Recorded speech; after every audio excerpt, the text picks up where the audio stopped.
Praise the Lord. सबको जय मसीह की।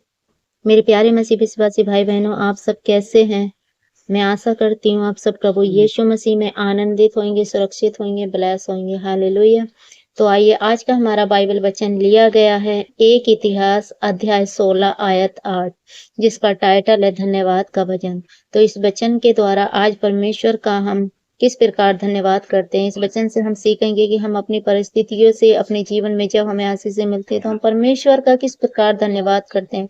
इस वचन के द्वारा हम अपने जीवन से परमेश्वर का किस प्रकार धन्यवाद करें सीखेंगे। आइए, तो इस वचन को मैं स्टार्ट करती हूँ। इसकी वीडियो को स्किप किए बिना पूरा सुने ताकि आप इस वचन से सीख सकें। हालेलुया।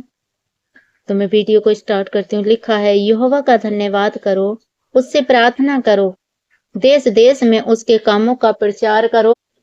परमेश्वर का वचन कहता है, यहोवा कहता है कि यहोवा का धन्यवाद करो, उससे प्रार्थना करो। मेरे प्रियो, हमें क्या करना है? हमें परमेश्वर का धन्यवाद करते हुए उससे प्रार्थना करनी है और देश देश में उसके कामों का प्रचार करो। किसके कामों का प्रचार करो? जो काम परमेश्वर मनुष्य के जीवन में करता है, जो काम यहोवा यदि परमेश्वर हमारे मेरे प्रियो आपके और मेरे जीवन में जो गवाहियां बनती हैं, जो काम परमेश्वर करता है, तो देश देश में हम उसके कामों का कैसे प्रचार करते हैं? उस गवाही के द्वारा। जब परमेश्वर हमारे जीवन में आशीष देता है, ब्लेसिंग देता है, तो हम क्या करते हैं? हम गवाही देते हैं परमेश्वर के, लोगों को बताते हैं कि परमेश्वर कितना भला है। तो हम क्या करते हैं कि देश देश में उसके कामों का क्या करते हैं? प्रचार करते हैं, क्योंकि परमेश्वर का वचन कहता है देश देश में उसके कामों का प्रचार करो। हालेलुया। उसका गीत गाओ, उसका भजन करो, उसके सब आश्चर्य कर्मों का ध्यान करो। हालेलुया। प्रभु का वचन कहता है कि परमेश्वर का गीत गाओ, परमेश्वर की स्तुति करो, परमेश्वर की आराधना करो और उसके आश्चर्य कर्मों का ध्यान करो, जो आश्चर्य कर्म परमेश्वर करता है। हालेलुया। जैसे बाइबल बताती है, परमेश्वर ने वचन में बाइबल में कितने बड़े बड़े काम किए। जैसे लाल समुद्र को 2 भागों में बांट दिया। हालेलुया। वो परमेश्वर सामर्थ्य जिसने लाल समुद्र को 2 भागों में बांट दिया। मुर्दा लाजर को यीशु मसीह ने जिंदा उठाकर कब्र में से निकालकर जिंदा खड़ा किया। ये क्या है? ये परमेश्वर के वो आश्चर्य कर्म है जिसने यर्दन नदी को 2 भागों में बांट दिया। ये परमेश्वर के बड़े आश्चर्य कर्म है। जब हम इन्हें ध्यान देते हैं, जब इनको पढ़ते हैं, तो हालेलुया, हमें एक नया बल मिलता है, हिम्मत मिलती है और हमें विश्वास कर पाते हैं कि हाँ, परमेश्वर वो भला है, उसके लिए कुछ भी असंभव नहीं है। हालेलुया। आगे लिखा है, उसके पवित्र नाम पर घमंड करो, यहोवा के खोजियों का हृदय आनंदित हो। क्या करो? यहोवा के पवित्र नाम पर घमंड करो, क्योंकि वो भला है, वो पवित्र है। यहोवा के खोजियों का हृदय आनंदित हो। जो यहोवा को की खोज करते हैं, यहोवा को ढूंढते हैं, उनका हृदय आनंदित हो। यहोवा और उसकी सामर्थ्य की खोज करो, उसके दर्शन के लिए लगातार खोज करो। हालेलुया। क्या करो? यहोवा और उसकी सामर्थ्य की खोज करो, मतलब परमेश्वर को ढूंढो। जब हम वचन पढ़ते हैं तो वचन में हम परमेश्वर को खोजते हैं कि वो भला परमेश्वर है, उसने क्या कुछ नहीं किया है मनुष्य के जीवनों में, हमारे जीवनों में। उसके दर्शन के लिए लगातार खोज करो। कैसे? परमेश्वर की प्रार्थना में बने रहो, उपवास में बने रहो। जब हम प्रार्थना उपवास में बने रहते हैं तो उसके दर्शन के लिए लगातार खोज में लगे रहते हैं, खोज करते हैं। हालेलुया।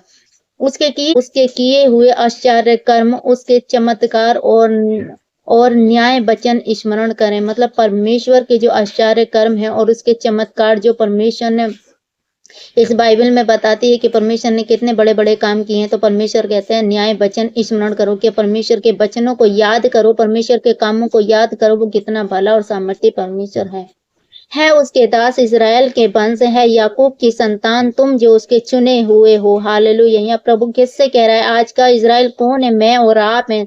तो इस वचन के द्वारा परमेश्वर मुझसे और मेरे प्रियो आपसे बातें कर रहा है। वो कह रहा है उसके दास, इज़राइल के वंश, याकूब की संतान। आज याकूब की संतान कौन है? हम याकूब की वंशावली में आते हैं मेरे प्रियो, हम याकूब की संतान कहलाते हैं। तो परमेश्वर हमसे कहता है, ये याकूब की संतान, तुम जो उसके चुने हुए हो। परमेश्वर में जो प्रभु यीशु मसीह को उद्धार करता, ग्रहण करता है, तो परमेश्वर कहता है कि तुमने मुझे नहीं चुना, मैंने तुम्हें चुना है।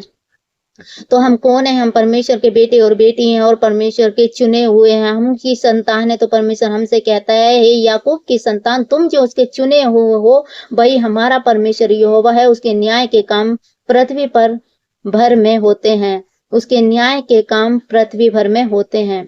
हालेलुया। प्रभु कहता है वही हमारा कौन है, वही हमारा यहोवा परमेश्वर है, वही हमारा सामर्थी परमेश्वर है, हमें छुटकारा देने वाला, हमें आजाद करने वाला, चंगाई करने वाला परमेश्वर है, क्योंकि वो न्याय के काम पृथ्वी भर में करता है। हालेलुया। उसकी वाचा को सदा स्मरण रखो, ये वही वचन है जो उसने हजारों पीढ़ियों के लिए ठहरा दिया है। हालेलुया। परमेश्वर का वचन कहता है उसकी वाचा को सदा स्मरण करो, मतलब परमेश्वर की वाचा, परमेश्वर की प्रतिज्ञा है। जैसे कि यशायाह में लिखा है, ईसाई की 10 की, मत डर मैं तेरे साथ हूँ, मत डर मैं तेरे साथ हूँ, इधर बिधर मत ताक, मैं तेरा यहोवा परमेश्वर हूँ, मैं तुझे दृढ़ करूंगा, मैं तुझे धर्म में दाहिने हाथ से संभालूंगा। ये क्या है? परमेश्वर की वाचा है। तो परमेश्वर का वचन कहता है उसकी वाचा को सदा स्मरण रखो। ये वही वचन है जो उसने हजारों पीढ़ी के लिए ठहरा दिया था, और ये वचन हजारों पीढ़ी के लिए ठहरा दिया था। जैसे यशायाह की आयत में लिखा है, मत डर मैं तेरे साथ हूँ। ये क्या है? परमेश्वर की वाचा है, और परमेश्वर कहता है उस वाचा को स्मरण करो, याद रखो कि उसने कहा है मत डर मैं तेरे साथ हूँ। तो मेरे प्रियो, जब हम ये वचन बोलते हैं तो परमेश्वर हमारे साथ है, तो हमें एक याद मिलता है, और वो हमें कभी ना छोड़ने वाला, कभी ना त्यागने वाला परमेश्वर, वो सदा हमारे साथ रहता है। हालेलुया। आगे वचन में लिखा है, वह वाचा उसने अब्राहम के साथ बांधी, और उसी के विषय में उसने इसहाक से शपथ खाई, और उसी को हालेलुया। परमेश्वर का वचन कहता है वही वाचा उसने अब्राहम के साथ बांधी। कौन सी वाचा अब्राहम के साथ बांधी? अब्राहम से कहा था, अब्राहम बूढ़ा हो गया था, अब्राहम से कहा, क्या कहा था परमेश्वर ने? अब्राहम से परमेश्वर ने बोला था, अब्राहम मैं तुझे जातियों का मूल पिता ठहराऊंगा, तेरी जाति इतनी होंगी जितने आकाश में चांद तारे हैं, और जितने पृथ्वी में रेत के कण हैं, उतनी जातियां तुझसे उत्पन्न होंगी। हालेलुया। तो परमेश्वर के साथ क्या थी? अब्राहम की वाचा थी। परमेश्वर का वचन कहता है वह वाचा उसने अब्राहम के साथ बांधी, उसी के विषय में उसने इसहाक से भी शपथ खाई, और उसी वाचा के बारे में परमेश्वर ने अब्राहम से भी शपथ बांधी और इसहाक से भी शपथ खाई। हालेलुया। तो आज वो वाचा मेरे प्रियो आपके और मेरे जीवन में भी है। जब वो अब्राहम को आशीषित कर सकता है, वो खुद परमेश्वर वो इसहाक को आशीषित कर सकता है, वो आपको क्यों आशीष ना करेगा, क्यों ब्लेसिंग ना देगा मेरे प्रियो? तो परमेश्वर के वचन में बने रहो, प्रार्थना में बने रहो, उपवास में बने रहो, क्योंकि परमेश्वर भला है। उसकी प्रतिज्ञाओं को याद करो। उसके वचन को जब हम पढ़ते हैं तो उसकी प्रतिज्ञा को याद करते हैं। परमेश्वर की प्रतिज्ञा हमारी आशीष बनकर हमारे जीवनों में ठहर जाती है। हालेलुया। हालेलुया। तो मैं आशा करती हूँ इस वचन से आपने जरूर कुछ ना कुछ सीखा होगा। यदि सीखा है तो हमारे चैनल को सब्सक्राइब करें, बेल आइकन के बटन को प्रेस करें, नोटिफिकेशन को दबाएं, ताकि आने वाली वीडियो सबसे पहले आप तक पहुंच सके। हालेलुया। तो इस वचन के पढ़े और सुने जाने पर प्रभु आप सबको आशीष दे। सबको जय मसीह की। God bless you all.